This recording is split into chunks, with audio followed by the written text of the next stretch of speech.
السلام علیکم گائز، کیسے ہیں آپ سب لوگ؟ امید ہے آپ سب لوگ خیریت سے ہوں گے۔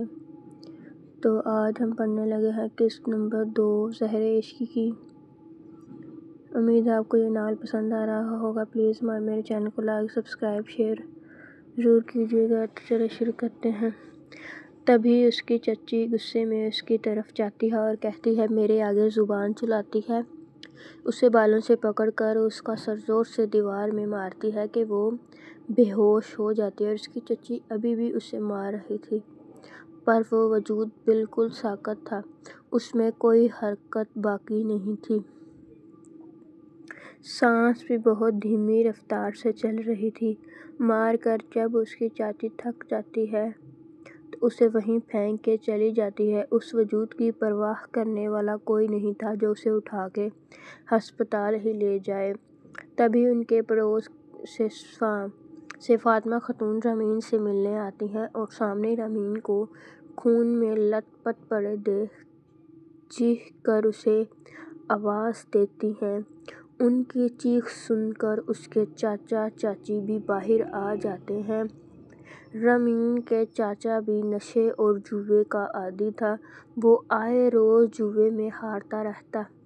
ارے یہ کیا کر دیا ظالموں، مار دیا اس معصوم کو، اللہ کا قہر نازل ہو تم لوگوں پر۔ تبھی اس کی چاچی آگے آتی ہے اور اپنی زبان سے زہر اگلتی ہے اور کہتی ہے، مرتی ہے تو مرے، خود تو ماں باپ مر گئے، اسے ہمارے سر تھوپ گئے، مرنے دو اس کو، ادھر ہی اپنے گھر جاؤ، ہمارے معاملے میں بولنے کی ضرورت نہیں ہے۔ اور رامین کی چاچی فاطمہ خاتون کو گھر سے نکال دیتی ہیں۔ وہ اسے ہسپتال لے کے جانے کا کہتی رہیں، پر اس کی چاچی ان کی کسی بھی بات پر کان نہ دھرے، ان کو گھر سے نکال کر دروازہ بند کر دیا اور دوبارہ سے اسے لاتوں سے مارنے لگتی ہیں اور کہنے لگی، منحوس ماری کب مرے گی؟ تھوڑی دیر بعد فاطمہ خاتون محلے کے لوگوں کے ساتھ آتی ہیں اور اس کی چاچی تب بھی نہیں مانتی۔ جب وہ لوگ انہیں پولیس کی دھمکی دیتے ہیں اور اسے ہسپتال لے جاتے ہیں، ڈاکٹر اس کی حالت کے پیش نظر اسے فوری ایڈمٹ کر لیتے ہیں اور اس کا ٹریٹمنٹ شروع کر دیتے ہیں۔ کلثوم خاتون، جو کہ کچھ عرصہ پہلے ہی اس محلے میں شفٹ ہوئی تھیں، فاطمہ خاتون کو ہاسپٹل میں دیکھ ان کے پاس چلی آتی ہیں اور ان سے آنے کی وجہ پوچھتی ہیں۔ تب وہ انہیں رامین کے بارے میں بتاتی ہیں۔ تبھی کلثوم خاتون کہتی ہیں، ارے آپا، اتنے ظالم لوگ، ان کو اس معصوم پر ترس نہیں آتا؟ اس کے گھر والے کیوں ان ظالموں کے پاس چھوڑ کر چلے گئے؟ تبھی فاطمہ خاتون کہتی ہیں، ارے بہن، کیا بتاؤں، جب یہ پیدا ہوئی تھی تو اس کے ماں باپ بہت خوش تھے، اس کی پیدائش پر خوش رہنے لگے تھے، ان کی زندگی اس بچی میں بس چکی تھی، پر پھر نہ جانے کس کی نظر لگ گئی، اس حادثے نے ان کی خوشیاں چھین لیں۔ اس کا باپ ایک حادثے میں انتقال کر گیا اور یہ دونوں ماں بیٹی ان ظالموں کے ہتھے چڑھ گئی۔ اس کے چاچا چاچی نے اس کی جائیداد پہ قبضہ کر لیا۔ باپ کے جانے کے بعد ماں نے اسے نازوں سے پالا۔ کچھ وقت پہلے ہی اس کی ماں اس دنیا سے چلی گئی، رخصت ہو گئی۔ تب سے ہی یہ دونوں میاں بیوی اس معصوم پر بہت ظلم کرتے ہیں۔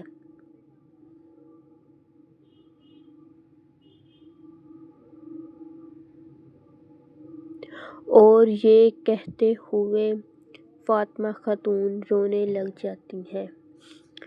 بہن حوصلہ رکھو، اللہ سب ٹھیک کر دے گا۔ اس کی ماں مجھے کہتی تھی میرے جانے کے بعد آپ اس کا خیال رکھیے گا، اور میں اس کا خیال نہ رکھ سکی، اور وہ کہتے ہوئے پھوٹ پھوٹ کے رونے لگ جاتی ہیں۔ اندر ڈاکٹرز ہر ممکن کوشش کر رہے تھے اس معصوم کو بچانے کی جو اس بے حس دنیا سے روٹھ کے جانے لگی تھی۔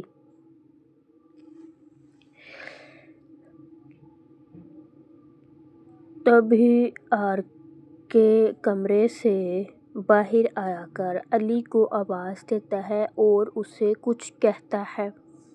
علی جیسے جیسے اس کی بات سنتا جا رہا تھا ویسے ہی اس کے چہرے کے تاثرات بدلتے جا رہے تھے۔ تبھی علی کہتا ہے ریان، تم جانتے ہو تم کیا کرنے جا رہے ہو؟ وہ بہت معصوم ہے، چھوڑ دو اسے۔ تم جانتے ہو ہمارے دشمنوں کو اگر انہیں پتہ چل گیا تو تبھی ریان کہتا ہے کسی کو کچھ پتہ نہیں لگے گا، اور اگر وہ تمہاری کمزوری بن گئی تو کیا کرے گے جب اسے تمہارا سچ پتہ چلے گا کہ تم کون ہو؟ پھر کیا کرو گے؟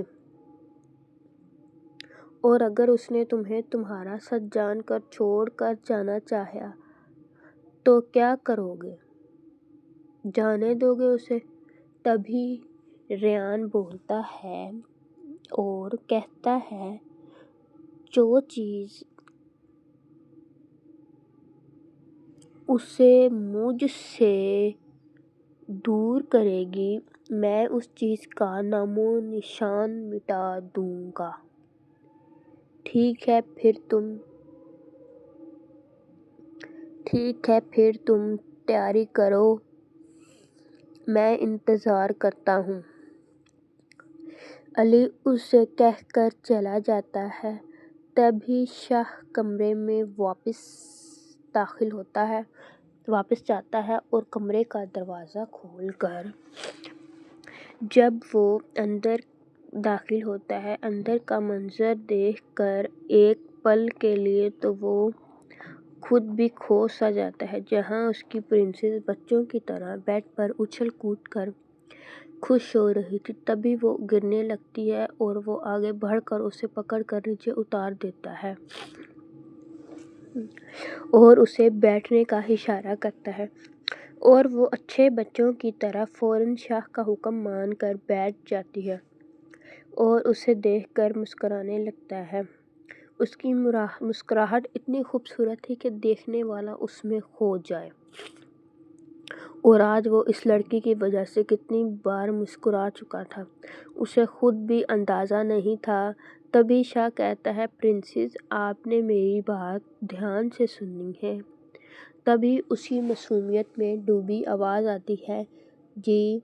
وہ اتنی معصومیت میں بولتی ہے کہ آج تک اسے یہ الفاظ اتنا اچھا نہ لگا ہوگا جتنا آج لگ رہا تھا، وہ لگ ہی اتنی کیوٹ رہی تھی۔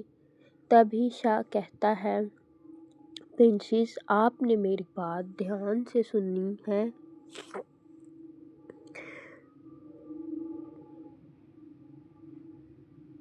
تبھی اس کی معصومیت میں ڈوبی آواز آتی ہے، وہ اتنی معصومیت میں بولتی ہے کہ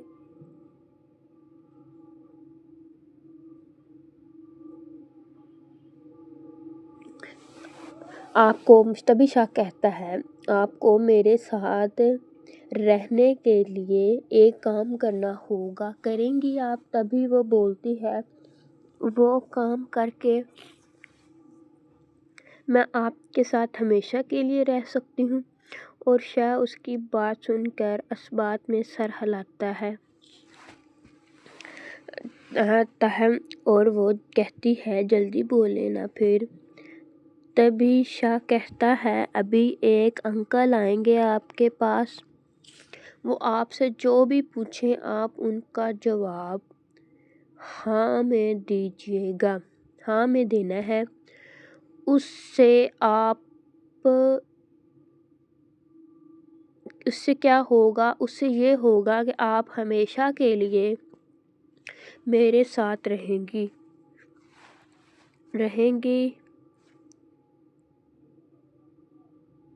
کوئی بھی آپ کو مجھ سے دور نہیں کرے گا۔ اوکے۔ تبھی اس کی آواز آتی ہے اور وہ اوکے کا سائن دیتی ہے، اپنے ہاتھ سے اوکے کا سائن دیتی ہے۔ تھوڑی دیر بعد دروازہ نوک ہوتا ہے اور علی کچھ لوگوں کے ساتھ روم میں داخل ہوتا ہے اور وہ شاہ جلدی سے اس کا چہرہ چھپا دیتا ہے اور علی شاہ کو اشارہ کرتا ہے اور اسے کہتا ہے شاہ ایک بار پھر سوچ لو، وہ بہت معصوم ہے، میں نہیں دیکھ پاؤں، میں یہ فیصلہ بہت سوچ سمجھ کے کیا ہے اور اب میں اس بارے میں کوئی بات نہیں سنوں گا۔ شاہ یہ کہہ کر آگے چلا جاتا ہے اور علی کہتا ہے شاہ میں بہت خوش ہوں تیرے لیے، پر میں تجھے دوبارہ ٹوٹتے ہوئے نہیں دیکھ سکتا۔ اللہ تجھے خوش رکھے میرے دوست، میرے لیے تیری خوشی بہت اہم ہے۔ علی گہری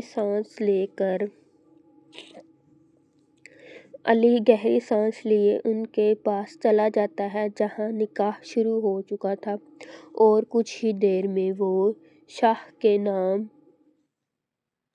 ریان شاہ کی زندگی میں روشنی کی کرن بن کر داخل ہو چکی تھی۔ اسے اپنا بنا کر ریان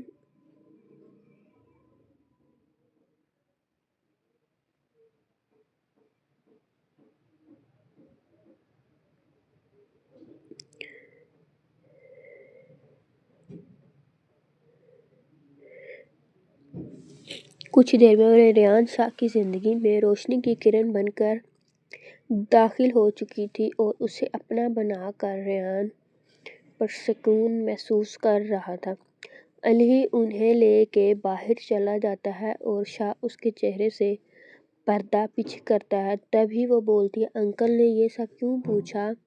تبھی شاہ کہتا ہے پرنسس یہ ضروری تھا، اب آپ میری بیوی اور میں آپ کا شوہر بن چکا ہوں، اب ہم ایک ساتھ رہ سکتے ہیں۔ آپ نے میرے اور علی کے علاوہ کسی سے بات نہیں کرنی ہے اور اب میں آپ کا ہسبینڈ بن گیا ہوں، اب آپ نے مجھ سے اپنی ساری پرابلمز شیئر کر سکتی ہیں۔ تبھی وہ کہتی ہے جیسے مما پاپا کا رشتہ تھا کیا ویسے؟ جی بالکل اوکے، پھر میں آپ کو کیا کہوں آپ مجھے؟ تبھی شاہ سوچ کے کہتا ہے آپ مجھے حبیب بلا لیا کرو۔ اوکے۔ وہ دوبارہ سے اوکے ہاتھوں سے اوکے کا سائن دیتی ہے۔ آپ نے کچھ کھایا ہے؟ تبھی وہ نہ میں سر ہلاتی ہے، چلیں میں اپنی پرنسس کے لیے کچھ کھانے کے لیے لے آتا ہوں۔ ڈاکٹرز رمین کو بچانے میں کامیاب ہو جاتے ہیں لیکن اس کی حالت اب خطرے سے باہر تھی۔ فاطمہ خاتون اللہ کا شکر ادا کرتی ہیں اور اس کے نصیبوں کی دعا مانگتی ہیں اور ان کی دعا قبولیت کی گھڑی کا شرف پا چکی تھی۔ آپ نے میرے چینل کو لائک، سبسکرائب اور شیئر لازمی کرنا ہے۔ اگر اپنی کمنٹ میں اپنی رائے ضرور دیجیے گا کہ آپ کو یہ ناول کیسا لگ رہا ہے۔ آپ کا لائک ہمارے لیے بہت معنی رکھتا ہے۔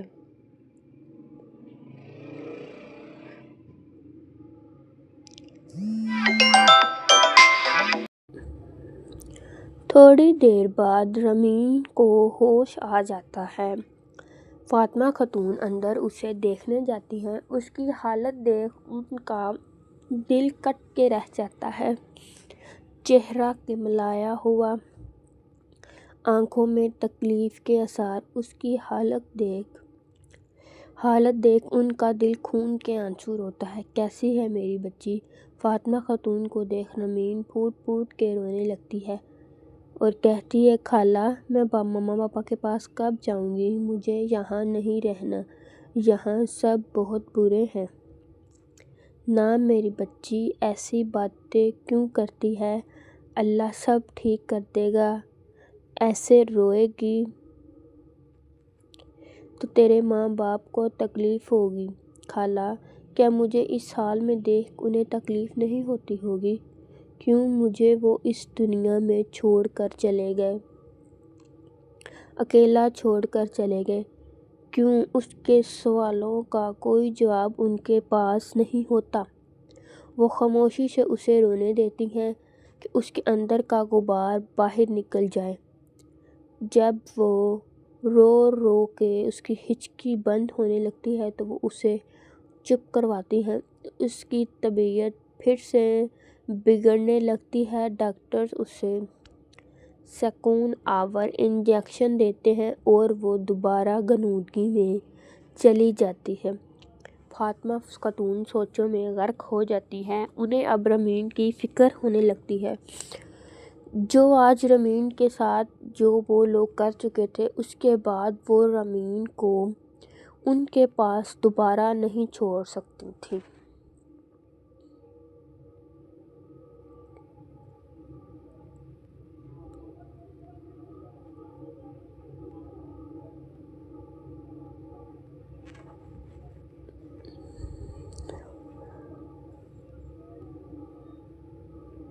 میرے چینل کو سبسکرائب، لائک، شیئر لازمی کیجیے گا۔ امید ہے آپ کو ناول پسند آ رہا ہوگا۔ اپنی رائے کمنٹ میں ضرور کیجیے گا،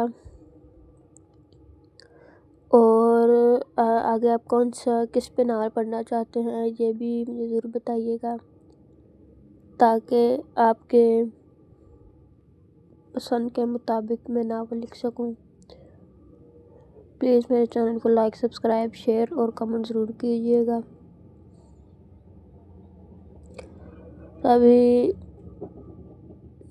امی یہ رامین کہاں ہے، اسے کہیے میرے کمرے کی صفائی کر دے، اور یہ کچھ کپڑے ہیں یہ اسے دینے ہیں۔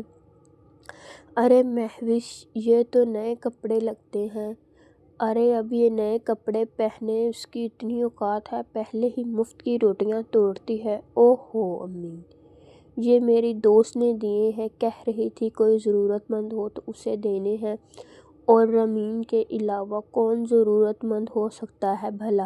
اور دونوں ہی اس بات پر کہکہ لگاتی ہیں۔ امی مجھے کچھ پیسے چاہیے، میری دوست